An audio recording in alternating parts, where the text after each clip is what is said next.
नमस्कार दोस्तों, आइए जानते हैं आज महाराष्ट्र की बड़ी खबरें। आज की पहली खबर है कि संतोष देशमुख हत्याकांड की सुनवाई आज बीड की विशेष एमसीओसीए अदालत में होगी। दिवंगत सरपंच संतोष देशमुख हत्याकांड की सुनवाई आज बीड की विशेष एमओसीए अदालत में फिर से होगी। एक महीने में तीसरी सुनवाई के साथ ही मामले में तेजी आई है। आरोपी जयराम चाटे की जमानत याचिका पर आज बहस होगी। आरोपियों द्वारा दायर विभिन्न आवेदनों पर भी आज फैसला लिया जा सकता है।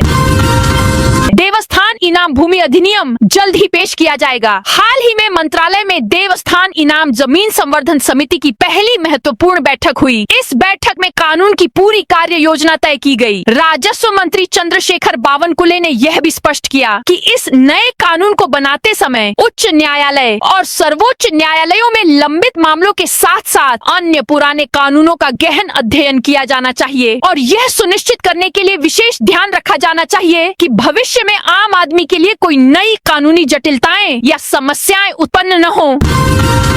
बाकी सांसदों के खिलाफ अयोग्यता की कार्रवाई की जाएगी। राज्य में पिछले कुछ दिनों से राजनीतिक माहौल उथल पुथल भरा है। ऑपरेशन टाइगर की चर्चा आज उस समय रुक गई जब उद्धव बाला साहेब ठाकरे की पार्टी के 6 सांसदों ने एकनाथ शिंदे की शिवसेना में शामिल हो गए। इसे उद्धव ठाकरे के लिए बड़ा झटका माना जा रहा है। इसके बाद जानकारी मिली है कि ठाकरे समूह ने सांसदों के खिलाफ अयोग्यता की कार्यवाही शुरू कर दी है। सूत्रों ने बताया है कि इस संबंध में लोकसभा अध्यक्ष को पत्र भेजा जाएगा। फेरी वालों के पास अभी भी क्यूआर कोड और पहचान पत्र नहीं है। मुंबई नगर निगम ने घोषणा की है कि 1 जून से मुंबई के फेरी वालों को क्यूआर कोड वाले पहचान पत्र जारी किए जाएंगे, लेकिन अभी तक किसी भी फेरी वाले को पहचान पत्र जारी नहीं किया गया है। फेरी वालों के दस्तावेजों के सत्यापन की प्रक्रिया जारी है और अब तक 50% फेरी वालों का सर्वेक्षण किया जा चुका है। अहिल्यानगर में 843 ग्राम पंचायतों के वार्ड आरक्षण पर आपत्तियां दर्ज की गईं। अहिल्यानगर जिले की कुल 843 ग्राम पंचायतों के लिए वार्डवार आरक्षण के संबंध में 25 जून तक आपत्तियां और सुझाव आमंत्रित किए गए हैं। इसके बाद जिला कलेक्टर 10 जुलाई को अंतिम वार्ड संरचना की घोषणा करेंगे। हालांकि इन ग्राम पंचायतों के चुनाव कब होंगे, इस बारे में अभी भी अनिश्चितता बनी हुई है। सांसद संजय दीना पाटिल की ओर से सीधी चेतावनी। मुंबई उत्तर पूर्व के सांसद संजय दीना पाटिल समेत 5 सांसदों ने शिवसेना के शिंदे गुट में शामिल हो गए हैं। हालांकि इसी पृष्ठभूमि में शिवसेना के ठाकरे गुट ने राज्य भर में बागी सांसदों के खिलाफ ऑपरेशन टूटवा की घोषणा कर दी है। अब ठाकरे गुट के बागी सांसदों ने ऑपरेशन टूटवा का सीधा विरोध किया है। नागेश अष्टिकर और संजय जाधव के बाद सांसद संजय दीना पाटिल ने भी इस पर तीखा प्रहार किया है। शिवसेना के शिंदे गुट में शामिल होने के बाद संजय दीना पाटिल को ऑपरेशन टूटवा के बारे में खुलकर बोलते देखा गया। मुंबई में भारी बारिश, बड़ी चेतावनी। मुंबई वासियों का बारिश का लंबा इंतजार आखिरकार खत्म हो गया है। मानसून आ गया है। आज मुंबई के कई इलाकों में बारिश हो रही है। वातावरण में घना कोहरा छाया हुआ है। राज्य भर में मानसून पूरी तरह सक्रिय रहेगा। इस साल बारिश हर साल की तुलना में देर से आई है। जून के आखिरी सप्ताह में मानसून ने राज्य में प्रवेश किया। इसके साथ ही मुंबई में पानी की भारी कमी का संकट भी मंडरा रहा था। इसी बीच मौसम विभाग ने बारिश को लेकर एक महत्वपूर्ण चेतावनी जारी की है। मौसम विभाग के अनुसार 23 जून को दक्षिण पश्चिम मानसून की हवाएं महाराष्ट्र में प्रवेश कर गईं, जिसके कारण भारी बारिश होगी। मानसून की उत्तरी सीमा पुणे, निजामाबाद, दंतेवाड़ा, बालांगीर, अलीबाग, सुंदरगढ़ और गया है। मानसून इसी क्षेत्र से गुजर रहा है। गोकुल गीते की जीत के बाद नासिक में कार्यकर्ताओं द्वारा लहराए गए बैनर। गोकुल गीते की जीत के बाद नासिक में कार्यकर्ताओं ने बैनर प्रदर्शित किए। बैनर पर लिखा था, जिन्होंने हमारे पिता को हटाया, हमने उनके पिता को हटा दिया। विधानसभा चुनाव में निर्दलीय उम्मीदवार गोकुल गीते ने अपने पिता के बारे में दिए गए बयान के बावजूद अपनी उम्मीदवारी बरकरार रखी थी। चुनाव में जीत के बाद गोकुल गीते के बैनर सुर्खियों में आ गए हैं। नीतीश राणे के जन्मदिन के अवसर पर मातोश्री के बाहर बैनर 6 सांसदों ने आधिकारिक तौर पर शिंदे सेना में शामिल हो गए। पिछले 4 वर्षों में शिंदे सेना को यह दूसरा बड़ा झटका है। उद्धव सेना को अब भाजपा और शिंदे सेना दोनों ने ही दरकिनार कर दिया है। मातोश्री के बाहर मंत्री नीतीश राणे के जन्मदिन के बैनर लगाए गए हैं। बैनर पर हिंदू गब्बर लिखा है। सांसद विभाजन के बाद और उनके जन्मदिन के अवसर पर राणे समर्थकों ने मातोश्री के बाहर उद्धव ठाकरे को दरकिनार करते हुए एक बैनर लगाया है। मातोश्री के सामने नीतीश राणे का बैनर। यह बैनर मयूर बागोरिया की ओर से लगाया गया है। इस बैनर पर कई भाजपा नेताओं की तस्वीरें हैं। भाजपा पार्षद की आपत्ति के तुरंत बाद अधिकारी को निलंबित कर दिया गया। भाजपा पार्षद तेजिंदर सिंह तिवाना ने मुंबई नगर निगम की कानूनी समिति में प्रोटोकॉल अधिकारी संदीप लालगे के कथित "तो क्या हुआ" वाले जवाब पर आपत्ति जताई थी। इसके बाद अधिकारी को निलंबित करने का प्रस्ताव पेश किया गया। यह प्रस्ताव सर्वसम्मति से पारित हो गया और अधिकारी को सीधे निलंबित कर दिया गया है।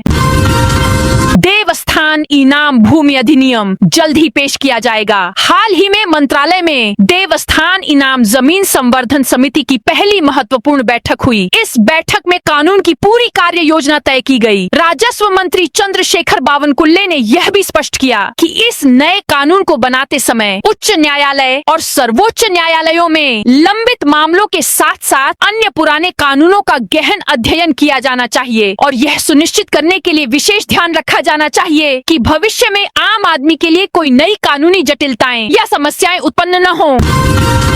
विधान परिषद चुनावों में 16 सीटों पर विजय महायुति पार्टी ने विधानसभा की 17 सीटों में से 16 सीटें जीतकर शानदार जीत हासिल की। महाविकास अघाड़ी को एक भी सीट नहीं मिली। हालांकि नासिक में एकनाथ शिंदे की शिवसेना को करारा झटका लगा है, क्योंकि भाजपा के बाकी उम्मीदवार ने शिंदे समूह के आधिकारिक उम्मीदवार को हरा दिया। आरोप है कि शिंदे समूह के उम्मीदवार की हार सिर्फ इसलिए हुई क्योंकि भाजपा और एनसीपी के अजित पवार समूह के पार्षदों ने उनके खिलाफ वोट दिया। नगर निगम में जल्द ही वृक्ष प्राधिकरण का गठन किया जाएगा। शहरीकरण में हो रही वृद्धि के मद्देनजर शहर के वृक्ष संसाधनों की रक्षा, हरित क्षेत्रों के संरक्षण और पारिस्थितिक संतुलन बनाए रखने के लिए वृक्ष प्राधिकरण की स्थापना के प्रस्ताव को सोमवार को नवी मुंबई नगर निगम की आम सभा में बहुमत से मंजूरी मिल गई। चर्चा के दौरान सदन ने पूर्व महापौर और भाजपा पार्षद सुधाकर सोनवने द्वारा समिति में पर्यावरण और वृक्ष संरक्षण के क्षेत्र के विशेषज्ञों को शामिल करने के सुझाव को भी स्वीकार कर लिया। वसई विरार नगर निगम का एकीकृत नियंत्रण कक्ष। वसई विरार नगर निगम प्रशासन भारी बारिश, बाढ़ या किसी भी प्राकृतिक आपदा से निपटने के लिए पूरी तरह तैयार है। नगर निगम ने आपात स्थिति में विभिन्न विभागों के बीच त्वरित समन्वय सुनिश्चित करने के उद्देश्य से एक विशेष एकीकृत आपदा नियंत्रण कक्ष सक्रिय किया है। नगर निगम मुख्यालय की 3री मंजिल पर स्थापित इस अत्याधुनिक कक्ष का उद्घाटन सोमवार को महापौर अजीत पाटिल ने किया।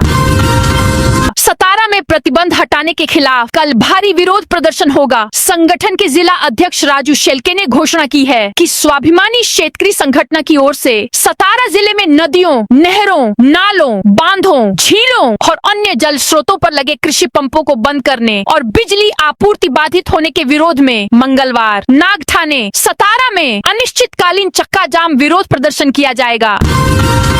राजस्व मंत्री ने 20 हेक्टेयर भूमि के आवंटन को मंजूरी दी। पुलिस आयुक्त कार्यालय का मुख्यालय शहर के मध्य भाग ताथावाड़े में स्थित होगा। राजस्व मंत्री चंद्रशेखर बावनकुले ने मुख्यालय के लिए ताथावाड़े स्थित वलुमाता केंद्र में 20 हेक्टेयर भूमि के आवंटन को मंजूरी दे दी है। मुख्यमंत्री देवेंद्र फडणवीस की अंतिम मंजूरी के बाद सरकार अगले 2 दिनों में इस संबंध में निर्णय लेगी। कुएं के लिए सब्सिडी हेतु 30,000 रुपए की रिश्वत। जामनेर पंचायत समिति का तकनीकी सहायक। एसीबी के शिकंजे में जामनेर पंचायत समिति में संविदा पर कार्यरत एक तकनीकी सहायक के खिलाफ सरकारी कुआं सब्सिडी योजना का लाभ उठाने के लिए 30,000 रुपए की रिश्वत मांगने के आरोप में भ्रष्टाचार निवारण अधिनियम के तहत मामला दर्ज किया गया है। जलगांव में भ्रष्टाचार विरोधी विभाग द्वारा की गई जाँच में रिश्वत की मांग पाए जाने के बाद यह कार्रवाई की गई। इस घटना ने पंचायत समिति के कामकाज पर सवाल खड़े कर दिए हैं। किसानों में आक्रोश है। तो दोस्तों, यह थी आज महाराष्ट्र की बड़ी खबरें। आप इस वीडियो को कौन से जिले से देख रहे हैं, उस जिले का नाम जरूर बताइए।